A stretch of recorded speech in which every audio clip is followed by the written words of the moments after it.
먼저 문제부터 볼게요. 5월 25일 거래한 경수산업의 제품 매출 중 6월 15일에 일부가 환입되어 부가가치세법에 따라 수정전자세금계산서를 발행하였다. 이와 관련하여 수정전자세금계산서에 대한 회계 처리를 하시오. 단 작성일자는 세법에 따른 규정에 따라 작성하였고 회계 처리 시 개정 과목은 외상매출금과 제품매출에서 직접 차감하기로 한다. 자, 그럼 이번에 수정세금계산서를 발행하였다라고 적혀있죠. 그래서 11번 매출과세고, 자, 우리가 일부 환입이 됐다는 건 우리가 반품받은 거죠. 그래서 환입에 대한 수정세금계산서 그냥 마이너스로 끊어주면 되고, 우리 그 문제에서 외상매출금과 제품매출에 직접 차감하라고 하는 건 그냥 마이너스가 되도록 분기하라는 이야기예요. 그럼 이렇게 외상매출금하고 제품매출 이런 데서 차감하라고 하면 그냥 분기 유형을 이번 외상이라고 하면 그냥 쉽게 분기가 다 들어가게 되죠. 자, 그럼 시험 때 이렇게도 나오는데, 자, 그럼 날짜를 5월 2일 날 판 거고 6월 19일 날 환입됐어요. 그럼 반품세금계산서는 며칠 날짜로 해서 끊어줘야 되죠? 자, 얘는 반품이 일어난 날에 마이너스로만 끊어주는 거죠. 우리 원거래 날짜로 쓰는 거는 어떤 거냐면, 우리 그 뭐냐, 내국신용장 사후개설 있죠. 그리고 우리가 그 필요적 기재사항이나 이런 착오에 의해서 잘못 썼던 거, 우리 그런 경우에 원거래 날짜에서 수정을 할 거고, 또 이중 발행을 했을 때 원거래 날짜예요. 그 외에는 나머지는 이제 이 일이 발생한 날 있죠. 환입이든 공급가입 변동이든 뭐 이런 것들은 우리는 이 일이 발생한 날짜에 세금계산서가 발행이 되는 거예요. 자, 그럼 6월 19일자로 가야 되겠죠. 자, 그래서 자, 매일 매출 전표 6월 달로 가서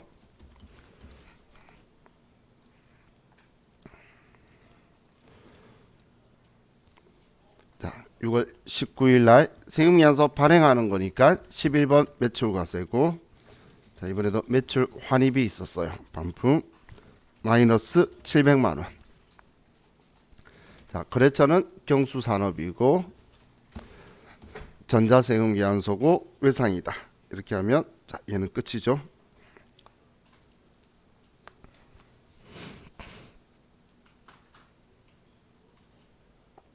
자, 다음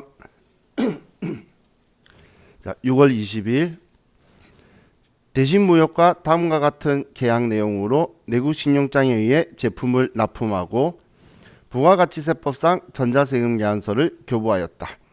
대금은 5월 6일에 부가가치세법에 의한 선세금계산서를 발행하였고 보통예입받았으며 잔액은 동계좌로 납품기일에 송금받았다. 자, 그럼 이번엔 내국신용장에 의해 부가가치세법상 전자세금계산서를 교부했대요. 그럼 어떤 세금계산서라는 거죠? 영세율 세금계산서라는 이야기죠. 내국신용장에 의한 거니까. 자, 그런데 전체 금액은 7,500인데 5월 6일 날 2,500만 원만큼 세금계산서를 발행해 줬어요. 그럼 이번에는 세금계산서는 5천만 원만 더 추가로 발행해 주면 되겠죠? 이해하셨나요? 그럼 2,500원 해줬죠? 자, 그럼 여기서 여러분들이 그 현혹되시면 안 되는 게 5월 6일자에 가면 그때 당시에 내국신용장이 없었다면 우리는 과세거래로 돼 있을 거예요. 그렇다고 해서 그걸 우리가 손댈 필요는 없어요. 여기에서는 걔를 영세율로 수정시켜라는 내용도 없고 아무것도 없죠. 우리가 알아 조기한 것 봤든 알아서 하나 보지. 그래서 그건 신경 쓸 필요 없는 거예요. 그럼 세금계산서는 5천만 원짜리 발행한다는 거 알겠죠? 그럼 회계 처리는 우리 과거에 선세금계산서 발행할 때에 제품 매출이라고 했을까요? 우리 수익 인식 시점이 언제죠?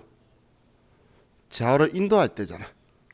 그럼 이때는 인도할 때가 아니고 그냥 돈만 받고 세금계산서 발행해 준 거죠. 그래서 이때는 선수금이라고 써뒀을 거예요.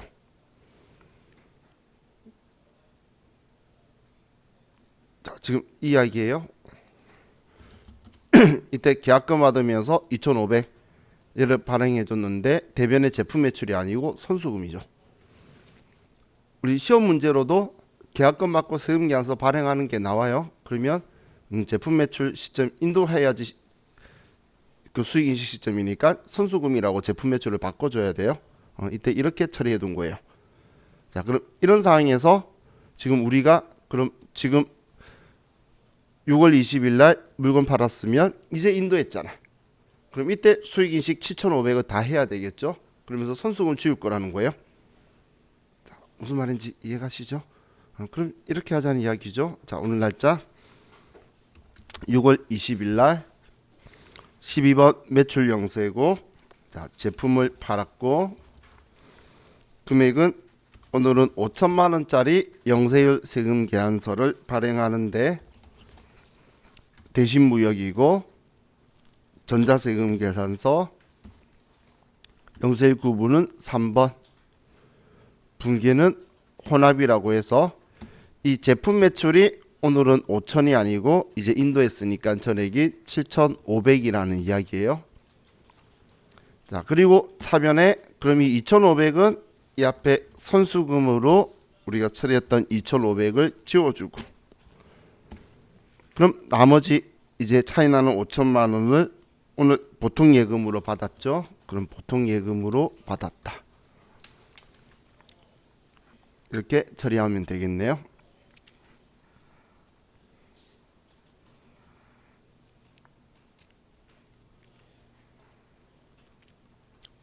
자, 다음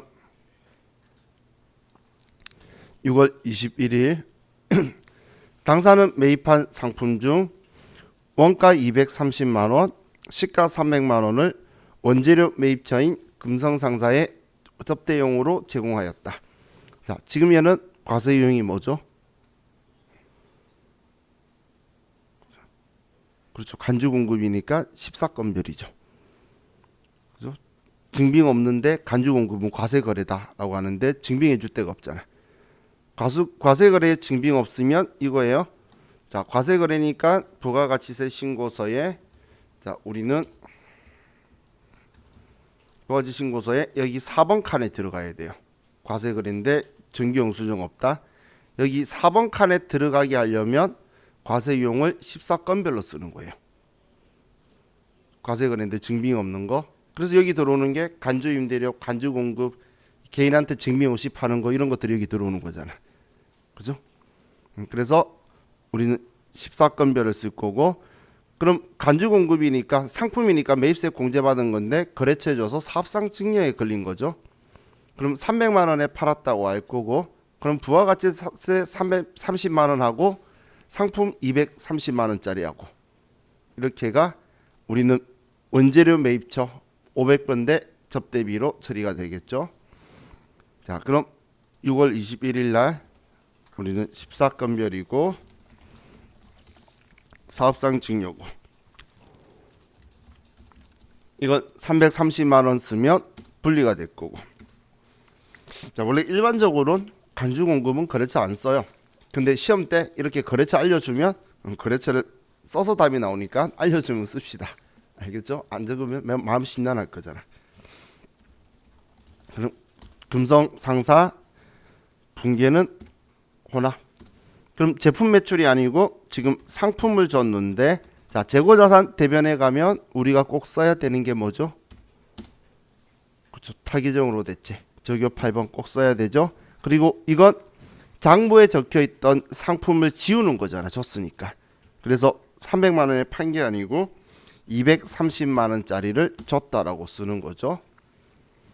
자, 그리고 이제 차변에는 이 230만 원짜리 상품과 이것 때문에 부담하게 되는 부가가치세까지 해서 500번대의 접대비가 되게 되겠죠.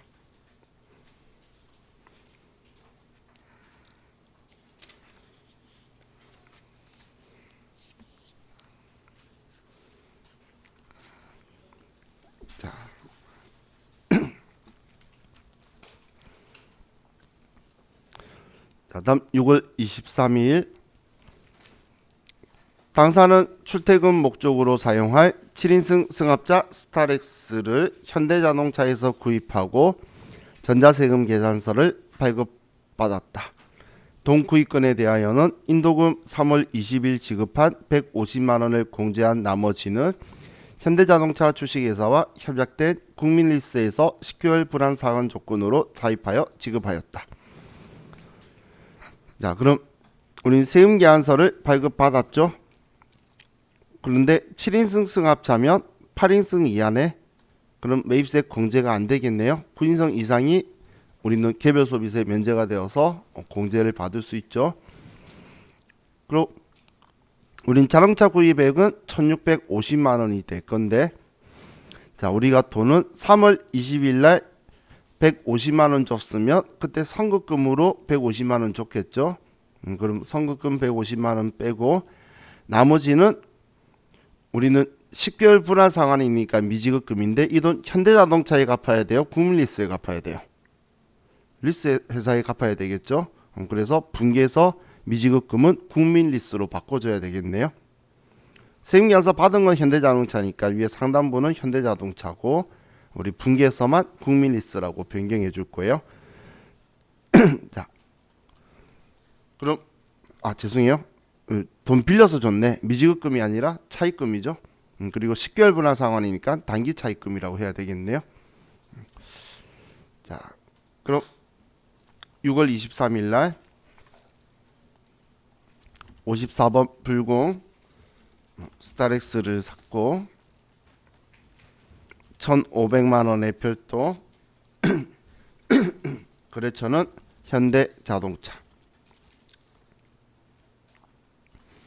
자, 전자세금 계산서고 불공제 사유는 3번. 자, 차량 운반구 상고고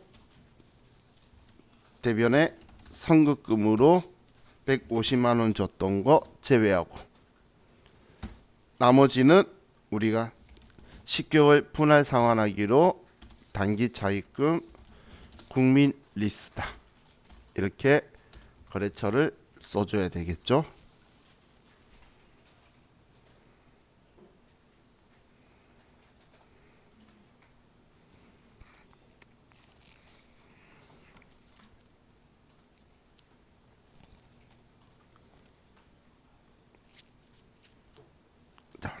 다음 6월 25일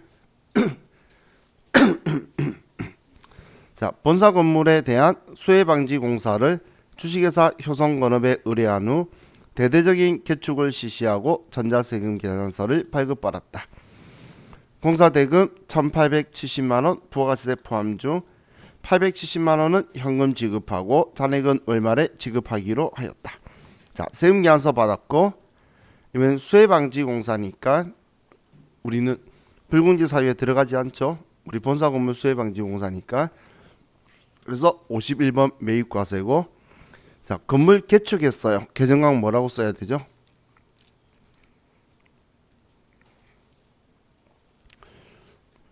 얘는 건물이라고 써야 되죠. 우리 자본적 지출의 키워드 중에 증축, 개축, 증설 이런 것들 있죠.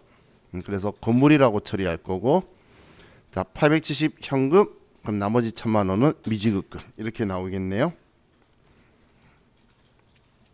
자, 그럼 6월 25일 날 51번 매입과세 우리 수해 방지 공사를 했고 금액은 1,700만 원의 별도.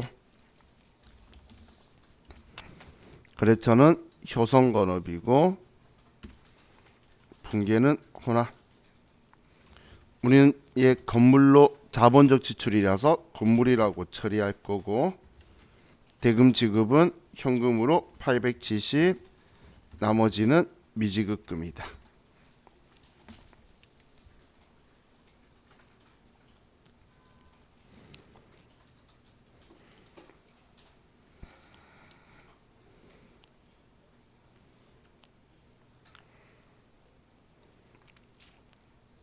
자, 다음 6월 27일 주식회사 투리상사에 제품 3천만 원을 8월 25일에 인도하기로 계약을 체결하였다. 계약일인 6월 27일에 동거래 금액을 보통 예금으로 받고 이에 대한 전자세금 계산서를 발급하였다. 자, 세금 계산서 발급하였으니까 11번 매출과세고, 자, 이번엔 우리 제품 매출인가요? 언제 제품 인도할 건데? 그럼 8월 25일 날 제품 매출이잖아. 오늘은 지금 돈 받고 선세금이어서 발행해 주는 거죠. 그러면 제품 매출을 우리는 선수금이라고 계정 과목을 바꿔줘야 되겠죠. 이해가시나요? 자, 그럼 세금계산서 발급했으니까 자, 우리 날짜 6월 27일 날 11번 매출과세고, 얘는 계약, 우리 그냥 제품이라고 써도 뭐 상관은 없겠다. 자, 공급가액이 3천만 원이고 거래처는 둘이 상사, 전자세금계산서, 분기에는 혼합.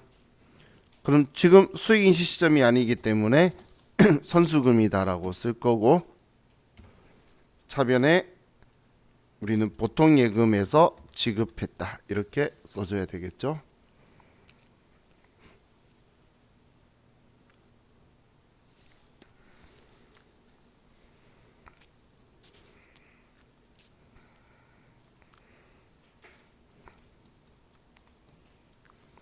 자, 다음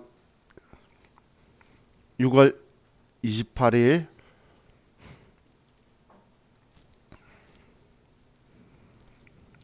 수출 면장에 의하여 외국의 보스사에 총 5만 달러의 제품을 수출하였다. 계정 코드 외화외상 매출금 계정을 등록하여 회계 처리할 것. 자, 선수금 수령일은 6월 17일. 과거에 10,000달러 받았는데 우리는 1,020만원 환가해 버렸네요. 자, 그리고 나머지 결제일은 8월 10일이고 선적일은 오늘 6월 28일인데 달러당 1,050원이네요.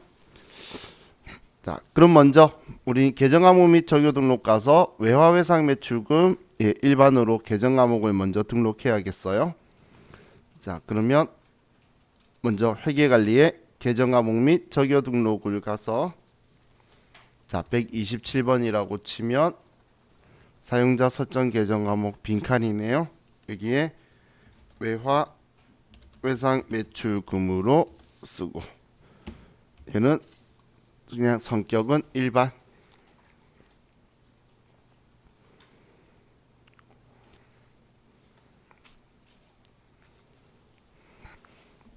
자, 그럼 이제 메인 매출 전표에서 자, 오늘 날짜 6월 28일 날 자, 수출한 거니까 16 수출이고, 자, 제품을 수출한 거고, 자, 공급가액은 먼저 우리 5만 달러 중에 10,000달러 받았으니까 4만 달러는 선적일 기준 환율인 1,050원으로, 그리고 과거에 환가 금액 1,020만 원을 더해서 5,220만 원이 과세 표준이 되겠네요. 5만 달러 중에 4만 달러만 선적일 기준 환율, 얘는 환가 금액. 그럼 5,220만 원이 과세 표준이 되고, 거래처는 보스사고, 영세율 구분은 1번 직접 수출, 대행 수출 포함, 분기는 혼합. 자, 제품 매출은 얼마가 되죠? 수익인식은 전액 선적일 기준 환율이라고 했죠. 그러면 5,250만 원이 제품 매출이 되겠네요. 그죠? 이 금액이 제품 매출이 되겠죠. 전액 선적일 기준 환율. 다음 차변에 우리가 과거에 돈 받았던 건 선수금이라고 할 거고, 그 금액은 1,020만 원이고, 다음 이제 우리가 돈 받을 건데 방금 만들었던 외화외상 매출금으로 우리가 미래에 받을 이 돈 자산인식은 4만 달러인데 오늘 환율 1,050원 하면 4,200만 원이네요. 외화외상 매출금은 4,200만 원. 그럼 30만 원 차이가 나네요. 이 금액만큼 우리는 외환 차손이 나오게 되죠. 돈 받았을 때는 $10,000인데 1,020만원이면 달러당 1,020원이었나 봐. 근데 지금은 1,050원이라서 30원 차이가 나죠. 그리고 $10,000라서 30만원 손해보기 결과가 나온 거예요. 그죠?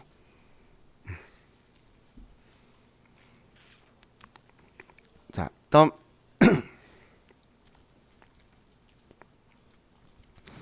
6월 30일 주식회사 가벌산업은 사용 중이던 건물을 금성상사 주식회사에 매각하였다. 토지와 건물을 합하여 매각 대금은 3억 원이고 관련 자료는 다음과 같다. 계약 조건에 따라 전자세금계산서와 전자계산서를 발급하였으며 매각 대금은 당자 계좌에 입금되었다. 자, 토지와 건물의 공급가액은 부가가치세법 기준에 따라 안분 계산하며 회계처리는 일반 전표 입력에서 하나의 전표로 입력할 것. 자, 지금 우리 회사가 겸용사업자인가 봐요. 그래서 얘를 총 3억에 팔았는데 우리 토지하고 건물을 같이 합쳐서 3억이라서 토지는 계산서 발행한 거고 건물은 세금계산서 발행한 거예요. 그럼 우리는 토지와 건물의 각각 세법상의 부가가치세법상의 과세표준도 우리가 알아야 될 거고 장부에 있는 것도 지울 건데, 그럼 우리 부가가치세법상의 과세표준을 서로 나누는 기준은 원칙은 감정가액이에요. 원칙은 감정가액이에요. 처음 듣는 이야기죠. 감정가액이다 말한 건 이게 이제 우리가 세법상의 지금 이 3억 중에서 건물 부분은 부가가치세를 거래징수해야 되고 토지 부분은 거래징수 안 할 거기 때문에 명확한 금액이 들어가야 돼요. 그래서 원칙은 감정가액이고 감정가액이 없으면 시가예요. 기준시가. 그럼 이 기준시가가 있으니까 이 금액으로 계산을 해야 되겠죠. 그럼 이 금액 가지고 계산을 해보면, 자, 우리 지금 적혀 있는 걸 가지고 보면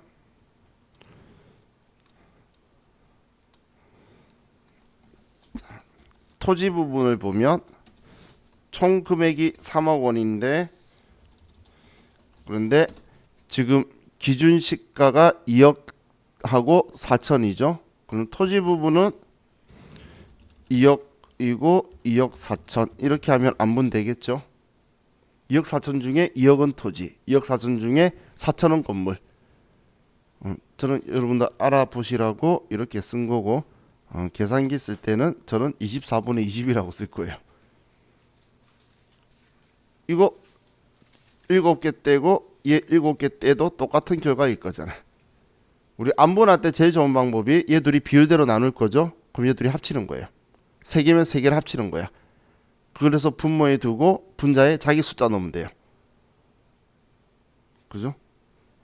그래서 지금 얘 둘이 2억 4천 중에 2억은 토지고 2억 4천 중에 4천은 건물이다. 이게 우리 안분하는 방법이죠. 그럼 3억을 얘로 안분을 하면 토지는 2억 5천만 원이 나오고 건물은 그럼 뭐 보나마나 뻔한 금액이죠. 보나마나 5천만 원 나오겠지. 그죠? 왜냐면 3억 이 금액을 안분한 거니까 5천만 원 나오겠죠. 이렇게 지금 분리시키는 이유가 일단 우리 매매출 전표 상단부에 건물은 세금계산서 발행했으니까 11번 매출과세로 해서 5천만 원에 500만 원. 그리고 토지는 13번 매출 면세에서 2억 5천만 원. 그래서 우리는 3억을 받으면 안 되고 3억 500만 원을 받아야 된다는 이야기예요. 무슨 말인지 이해가시나요? 이것 때문에 얘를 우리가 지금까지 보지 않던 이런 중요한 우리 정밀한 숫자를 쓰려고 하는 거예요.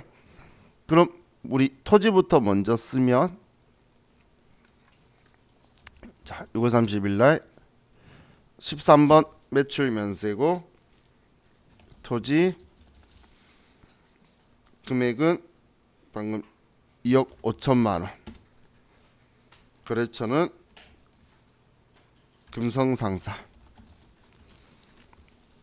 전자계산서고 여기는 분계를 생략해버리고 자 다음 11번 매출과세에 건물 5천만원 금성상사 전자이어 자 분계 일반 전표에서 하라 그러는데 그냥 여기에 하나로 할게요. 일반 전표 가도 대변에 부가세 예수금 쓰는 것만 똑같고 나머지는 똑같을 거 없잖아. 그래서 그냥 대변에 부가세 예수금 써줬다 생각하고 여기에다 쓸게요. 자 그럼 자 이제 우리는 대변에 우리 장부에 적혀 있던 것부터 지워야 되겠죠. 자 토지는 우리 장부에 얼마라고 적혀 있었죠? 토지 장부에 1억이라고 적혀 있었죠. 자 그럼 이제 토지 지웠어요.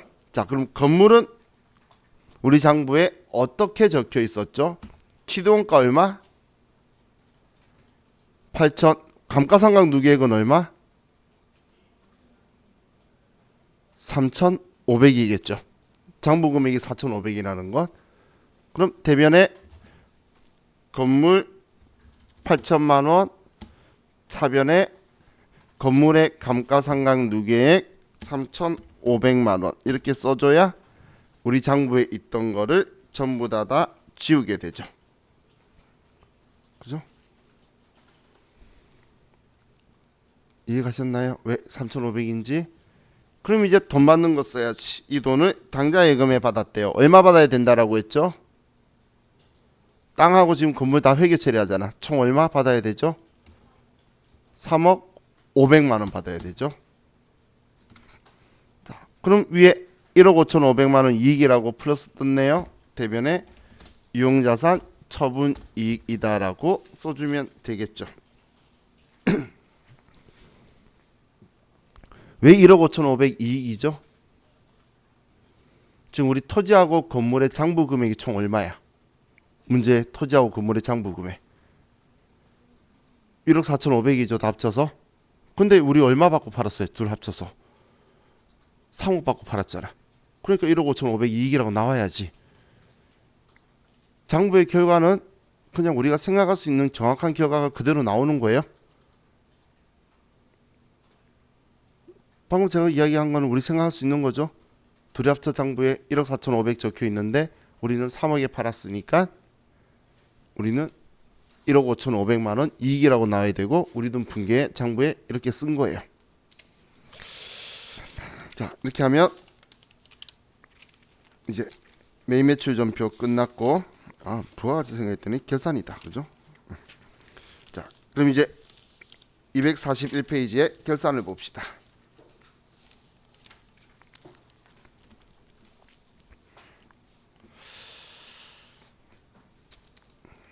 자 일단 컴퓨터 회사는 자 242페이지에 펴보시면 2102번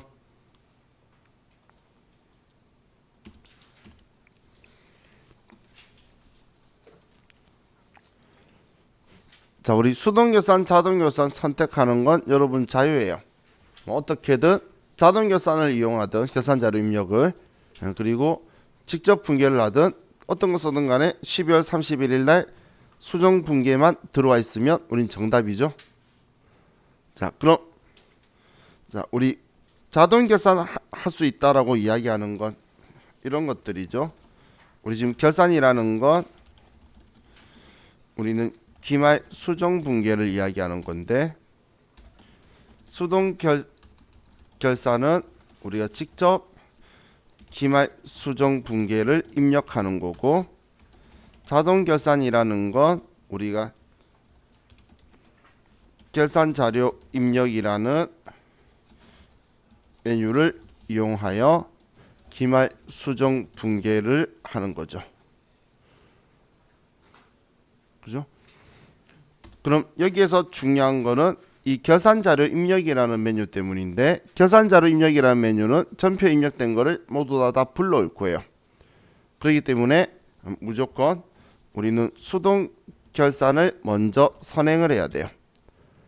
얘를 먼저 우선 작업을 하고 열었을 때 수동결산에 대한 정보가 결산자료 입력에 반영이 안 되면 붕괴값이 틀리게 나와요. 그렇기 때문에 무조건 수동결산부터 하셔야 돼요. 만약에 자동결산 하다 보니까 수동결산 빠뜨렸어. 그럼 자동결산 했던 건 다 날리고 수동결산한 후에 우리는 새로 다시 작업해야 돼요. 자동결산. 그럼 자동결산, 수동결산 구분하는 거는 결산자료 입력에서 지원해주면 자동결산 항목이라고 하는 거고, 지원 안 해주면 그냥 수동결산이라고 말하는 거예요. 그럼 결산자료 입력에서 뭐뭐 도와주는지를 보면 되겠죠. 그럼 자, 우리 교재 341페이지 있는데, 일단 여러분도 결산자료 입력 메뉴 한번 열어서, 자, 여기 기간은 입력하지 말고 엔터 치면 자동으로 회계기간이 들어와요. 그럼 엔터 치면 회계기간 들어왔죠. 자, 이 결산자료 입력은 메뉴는 순서가 손익계산서예요. 그래서 보시면 매출액에서 매출 원가 빼면 아래에 매출 총이익 되고, 판관비 빼면 영업이익 되고, 영업외 수익 더하고 영업외 비용 빼면 법인세 차감 전이익, 법인세 빼면 당기순이익. 손익계산서죠. 손익계산서인데 우리는 제조업이기 때문에 매출 원가에서 이제 우리 상품 매출 원가도 있고 제조 및 도소 매업을 하면, 그럼 상품은 매입하고 한 거는 장부에 들어와 있을 거고, 기초하고 매입한 것들은 기초는 없었나 봐요. 그리고 우리가 타계정으로 대체를 입력해 주는 이유가 매출 원가에 포함 안 시키려고. 지금 그럼 얘들이 지금 적혀 있고 우리가 남은 걸 써주면 나머지는 팔렸다 매출 원가라고 하는 원리예요. 예를 들어서 지금은 0원이니까 4,770만 원이 상품 매출 원가라고 하고 있죠. 근데 내가 지금 기말에 1,000개 남아 있다라고 쓰면 3,770만 원을 상품 매출 원가로 분개할 거예요. 그래서 우리가 기말 재고 자산 공부할 때 매출 원가랑 같이 공부하는 이유가, 얘 우리가 팔린 거 아니면 남은 거 둘 중 한 개일 거잖아. 얘 아니면 얘가 되는 거예요. 그래서 얼마 남았다고 정확하게 써주는 거예요. 그래서 내 재고 자산 아닌 내 창고에는 없지만 내 재고 자산인 거 찾죠. 우리 위탁품이라든지 아니면 우리 적성품 위탁품이라 그러죠. 혹은 시성품이라든지 선적 진도 조건 따지는 이유가 여기에 쓰는 금액에 따라서 매출 원가가 달라지는 거예요. 또 우리 제품 매출 원가는 만들어야 되니까 우리 원가 얘기할 때 요소별 원가 계산 기억나시나요? 그럼 원재료 T 계정이 원재료 사용액을 쓰려고, 원재료비가 사용액이죠. 그래서 얼마 남았는지 쓰는 거고, 그리고 우리 농우비 발생액을 쓸 건데 당연히 임금이나 상여금도 들어갈 거지만 퇴직금도 올해 발생한 임금이잖아. 농우비죠. 그래서 올해 발생한 퇴직금 여기 508번 500번대 퇴직급여로 분개해 주겠다는 거예요. 아래는 퇴직연금 충당 전입액 대변에 나오는 건 퇴직연금 충당부채고, 차변에 퇴직급여라고 분개하는 애가 대변에 퇴직급여 충당부채로 분개해 주는 거예요. 아래쪽은 퇴직연금 충당부채로 대변에 분개해 줄 거예요. 그때 차변 비용 계정 과목이다라고 전했던 거 이야기했었죠. 그럼 올해 퇴직금까지 해야지 올해 노무비 발생이 될 거잖아. 그리고 우리 제조경비가 일반적인 거는 우리가 500번대로 썼던 애들이 쭉 들어오는 거고, 하지만 감가상각비는 기말에 한 번 정리할 거죠. 그래서 500번대 감가상각비로 분개할 이제 우리 유형자산들이 적혀 있는 거예요. 그럼 이 제조경비까지 전부 다 하면 단기총 제조비용 될 거잖아. 그때 기말이 이제 얼마 있었다라고 쓰면 단기 제품 제조 원가가 단기 완성품 원가예요. 그럼 여기에 기말 제품이 얼마 남았다고 하면 마지막 산출이 되어서 제품 매출 원가가 만들어질 거예요. 우리 원가 계산하는 걸 여기 이제 정리가 되어 있는 거예요. 그럼 이 매출 원가를 정리하고 나면 빼면 매출 총이익이 될 거고, 그럼 이 매출 총이익에서 이제 판관비 빼야 되겠죠. 그럼 판관비에서도 당연히 800번대의 퇴직급여로 분개해줄 칸하고, 그리고 800번대의 감가상각비로 분개해줄 올해 감가상각비 계상액하고, 매출채권의 대손상각비, 차변의 대손상각비라고 800 매출채권이래 800번대 대손상각비라고 처리할 올해 대손충당금 보충액하고, 800번대 무형자산상각비로 분개할 올해 무형자산상각비하고, 그리고 이제 얘네들 정리를 하면 여기 전체의 판관비가 결산 반영 금액이 되어서 얘가 바뀌게 될 거예요. 지금 입력을 더 하면, 그러면 이제 빼면 영업이익이 될 거고, 그럼 영업의 수익은 뭐 전표 입력한 게 들어올 건데, 영업의 비용에서도 우리 기타에 대손상각비는 영업외 비용 900번 되죠.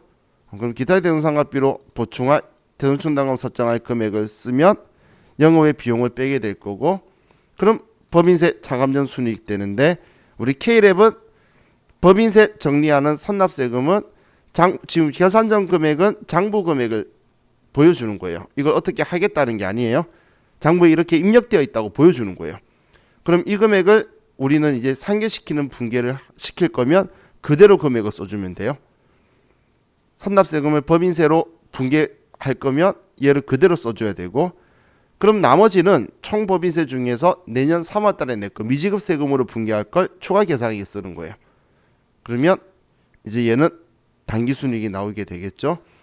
자, 그럼 우리 전산세무 1급은 나중에 법인세를 계산을 시켜요. 여기서도. 그렇기 때문에 이 금액 가지고 결산 후 금액에 적혀 있는 우리 법인세 차감전 이익 있죠. 이 금액을 가지고 법인세를 계산을 할 거예요. 직접 계산해서 법인세 금액이 얼마니까 선납세금 쓰고 그 뺀 나머지 될 거다.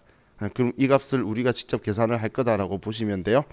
그렇게 할 거면 얘네들을 다 써야 결산 후 금액이 바뀌겠죠. 그래서 많은 선생님들이 법인세 계산은 마지막에 하라고 이야기하는 거예요. 지금 이제는 마지막에 할 수밖에 없죠. 얘가 문제가 있다면 실컷 계산해놓고 위에 입력하면 얘 바뀌는데, 그럼 쓸데없는 짓이죠.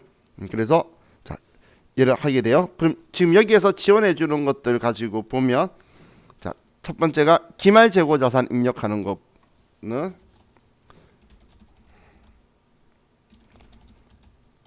자동 결산 가능 항목이라고 제가 표현한 이유는 자동 결산이 싫으면 직접 수동 결산해도 정답이라는 거예요.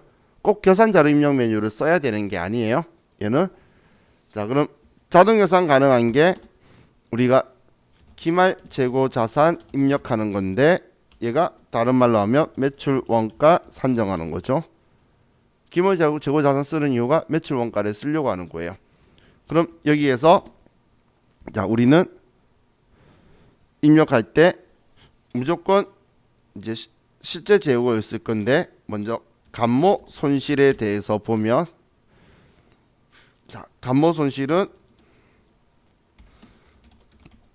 정상 감모 손실은 우리는 별도 회계 처리를 하지 않고 얘는 실제 재고액을 입력할 거고,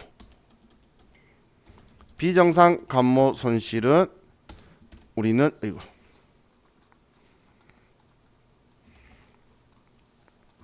얘는 차변의 재고자산 감모 손실 얼마 대변에 우리가 없어진 재고자산 타계정으로 대체 적용 8번 얼마 이렇게. 자, 얘는 꼭 수동 결산을 해줘야 되고 아래 분계를, 그리고 나서 결산자료 입력에서 실제 재고액을 입력할 거예요. 얘는 꼭 수동 결산을 해야 되고, 그리고 입력할 때는 정상 감모 손실이든 비정상 감모 손실이든 실제 재고액을 쓸 거란 이야기예요. 얘는 실제 재고액 쓰면 없어진 나머지가 매출 원가로 자동으로 분계되는 거고, 얘는 우리 지금 없어진 만큼 분계하고 들어올 거죠. 그렇기 때문에 이렇게 써줘야 된다는 이야기예요.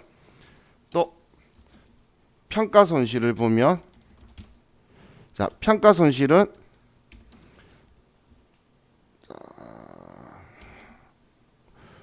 평가 손실에 대해서는 우리가 수동 계산해도 되고 자동 계산해도 되는데, 일단 저는 자동 계산을 권할게요. 그럼 평가 손실은 저가법을 생각해야 되겠죠. 이 저가법이라는 건 우리 장부가액, 우리 취득가액이 될 수 있겠죠. 이거하고 우리는 순실현 가능액하고 비교를 해서 이 중에서 낮은 금액으로 표현할 거예요. 낮은 금액, 이게 저가법이죠. 자, 그런데 순실현 가능액을 쓸 때, 자, 우리 제품이나 상품이나 제공품은 순실현 가능액을 사용하는데 현행 대체 원가를 쓰는 게 원재료예요. 현행 대체 원가라는 건 내가 이 물건을 다시 재구입한다면 얼마 주고 살 수 있느냐. 그게 원재료 이야기고, 순실현 가능액이라는 건 뭐냐면 판매 가격을 이야기하는 게 아니고 판매 가격 빼기 순자는 뺄 거 다 뺀 거잖아. 판매 비용을 뺀 걸 순실현 가능액이라고 하는 거예요. 그럼 지금 이 금액 제품, 상품, 제공품은 이 금액하고 장부 금액 비교해서 낮은 금액으로, 원재료라면 현행 대체 원가와 이 금액을 비교해서 낮은 금액으로 외부 이해관계자한테 보여줄 거라는 거예요. 그럼 취득원가보다 내렸을 때만 표현하는 거지 올랐을 때는 표현하는 게 아니에요. 왜냐하면 얘가 1,000원인데 얘가 1,200원이에요. 자원 건 1,000원이잖아. 이해가셨죠? 방금 무슨 말인지? 장부에 1,000원이라고 적혀 있는데 순실현 가능액이 1,200원이야. 그럼 자금 금액이 얼마죠? 1,000원과 1,200원이면 1,000원이잖아. 그럼 그냥 1,000원 그대로 보여주는 거예요. 저가 부분 낮은 걸로. 그래서 취득원가보다 높아진 건 인식하는 게 아니죠. 취득원가보다 하락했을 때만 쓰는 거예요. 여기서 많은 사람이 실수하는 게 뭐냐면, 그럼 우리 기말 재고자산 입력은 순실현 가능액을 쓰는 게 아니라 장부가액을 입력하는 거예요. 이거 회계 처리가 이렇게 들어갈 거예요. 차변에 재고자산 평가 손실 얼마 대변에 재고자산 평가 충당금 얼마 이런 분계를 할 건데, 얘 분계 성격이 재고자산의 차감 계정인데 차감 계정으로 분계 걸어놓고선 또 내린 금액을 쓰게 되면 두 번 내린 거잖아. 어떤 말인지 이해가나요? 내리고 또 내렸다는 말? 이해 안 가죠? 눈빛이 그랬어. 자, 한 번만 이해가면 되니까 제가 도전 프로그램으로 보여줄게요.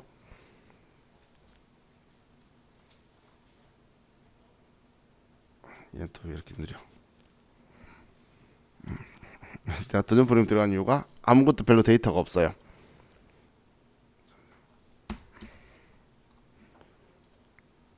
뭐 없지?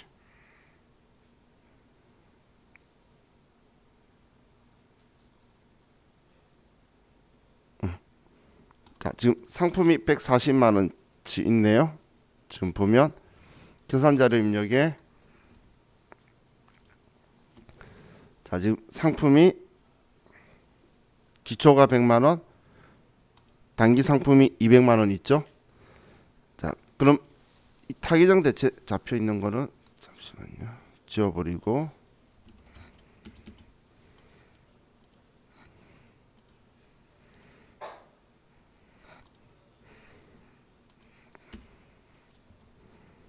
자, 그럼 이렇게 100만 원, 200만 원에서 300만 원이 있는데, 자, 이때 우리가 기말 상품이 100만 원인데 만약에 80만 원으로 가치가 하락을 했어요.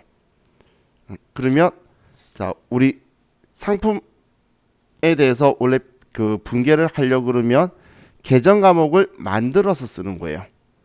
그래서 여기에서 우리가 상품에 대해서 치면은 상품에 대한 평가 손실이라는 계정 과목이 따로 만들어져 있지가 일반적으로 않아요. 지금 파생 상품 이런 곳에 위치가 아직 없죠. 그렇기 때문에 이 상품의 금액이 하락하게 되면, 자, 우리는 재고자산 쪽에서, 자, 우리 상품에 대해서 계정 과목을, 자, 얘를 상품 평가 손실 평가 충당금이라고 해서, 자, 우리 AT 그 도전에서는 이렇게 쓰는데 우리 시험에서는 재고 자산 평가 충당금이다라고 해서 얘를 우리 6번 평가 충당금 그리고 관계 계정을 상품이다 이렇게 달아둘 거예요. 분계를. 그리고 얘를 잠시만요.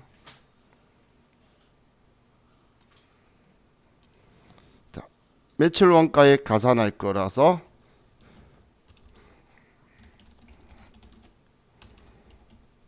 잠깐 없네.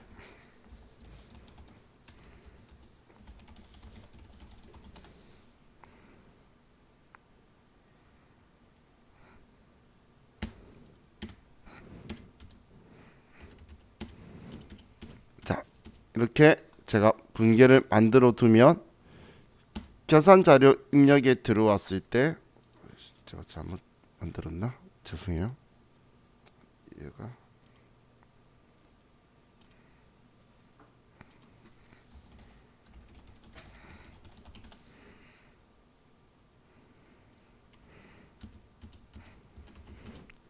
자,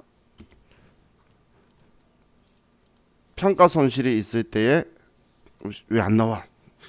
자, 여기에 평가 손실이 나올 거예요. 제가 잘못 만들어서 지금 그런 건데, 그럼 평가 손실이 나오게 되면 여기에 평가 손실을 넣어줘야 되는데 지금 얘가 안 나오니까 일단 제가 12월 31일 날 차면에 재고자산, 이거 평가 손실이 왜 이렇게 많아?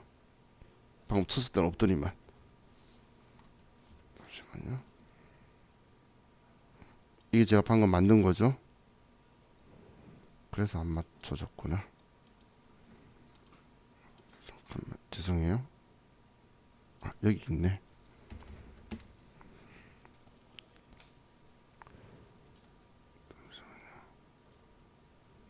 왜 데이터가 이렇게 만들어지지?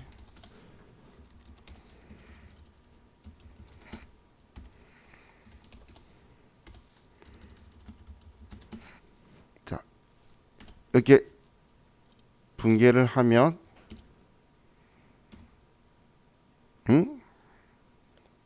여기 왜 안 들어와? 저 계정가 뭐 잘못 만들었나? 아휴, 죄송해요.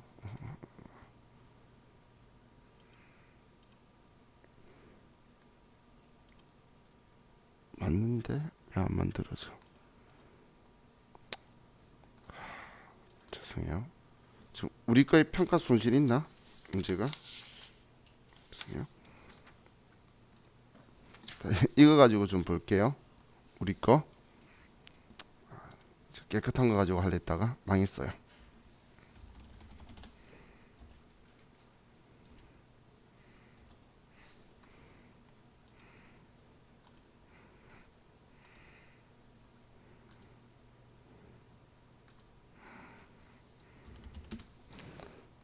자, 지금은 얘를 데이터를 잘못 만들어서 그런데 방금 제가 데이터를 수정을 하면 평가 손실이라는 애가 나오죠. 그죠?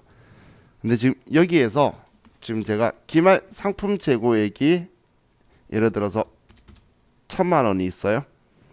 그럼 3770만 원이 되겠죠. 근데 얘를 지금 내가 평가 손실이 200만 원이 있다라고 분계를 해요. 그럼 그렇게 하게 되면 이 200만 원만큼 우리가 그 차감 계정으로 상품 금액을 줄이게 되겠죠. 그죠? 지금 얘를 내가 전표 추가를 했어요. 그러면 아이고,